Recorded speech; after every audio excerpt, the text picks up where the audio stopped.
হরে কৃষ্ণ। রামায়ণ কথার আজকের অধিবেশনের মূল প্রতিপাদ্য বিষয় হল মা সরস্বতীর আবির্ভাব কাহিনী বর্ণন। আজকের ভিডিওটি থেকে মা সরস্বতী দেবীর আরও একটি পৌরাণিক কাহিনীর সঙ্গে আমরা পরিচিত হব। তাই রামায়ণ তথা এমন ধর্মীয় অজানা প্রসঙ্গগুলো জানতে আমাদের চ্যানেলটিকে সাবস্ক্রাইব করে আমাদের ধর্মীয় জ্ঞান অনুসন্ধানে আপনারা উৎসাহ প্রদান করুন। শুক্ল যজুর্বেদ অনুসারে রামায়ণ রচয়িতা মহর্ষি বাল্মীকি যখন ক্রুঞ্চ হরণের সময় শোকে বিহ্বল হয়েছিলেন, তখন সেই সময় জ্যোতির্ময়ী ব্রহ্মা প্রিয়া সরস্বতী তার ললাটে বিদ্যুৎ রেখার মতো প্রকটিতা হয়েছিলেন। ষোড়শ যুগবতী সরস্বতী অর্থাৎ যিনি জ্যোতির্ময়ী। ঋগ্বেদ ও যজুর্বেদে অনেকবার ইরা ভারতী সরস্বতীকে একসঙ্গে দেখা যায়।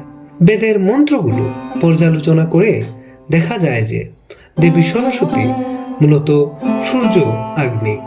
দেবী সরস্বতীর রূপের মহিমা এবং গুণের মহিমা শ্রুতি শাস্ত্র পুরাণাদি বিশালভাবেই যেন বর্ণন করেছেন।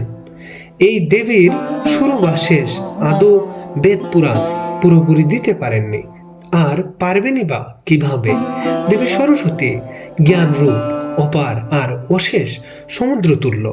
তাই যোগী, কবি, পণ্ডিত এবং সাধু সন্ন্যাসীগণ নিজ নিজ বুদ্ধি অনুসারে দেবী সরস্বতীকে চয়ন এবং বর্ণন করেছেন। মাত্র রামায়ণের বিরচিতা মুনি বাল্মীকি যখন রামায়ণ রচনা করার সংকল্প গ্রহণ করলেন, তখন মা সরস্বতী তার জ্ঞানে স্বয়ং অবস্থান নিয়েছিলেন। জগতে পরে রামায়ণ রচিত হলো কেবল সেখানে মা সরস্বতী দেবীর কৃপা আবিষ্ট ছিল বলে। ঠিক তেমনি মহর্ষি ব্যাসদেব যখন সব শাস্ত্রসমূহকে লিখিত আকারে সম্প্রসারণ করবেন ভাবলেন, তখন মা সরস্বতী হৃদি মাঝে স্থিতা হলেন। কেননা তিনি হচ্ছেন হৃদিস্থিতা নামে খ্যাত। সরস্বতী মায়ের আরও একটি নাম হচ্ছে হৃদিস্থিতা। সমস্ত শাস্ত্র লিখিত আকারে প্রণয়ন করলেন, অর্থাৎ সনাতন শাস্ত্র মধ্যে দেবী সরস্বতীর ভূমিকা আর মহিমা অপার। তাই রামায়ণ তথা ধর্মীয় এমন অজানা প্রসঙ্গগুলো জানতে আমাদের সঙ্গেই থাকুন আর সঙ্গেই রাখুন।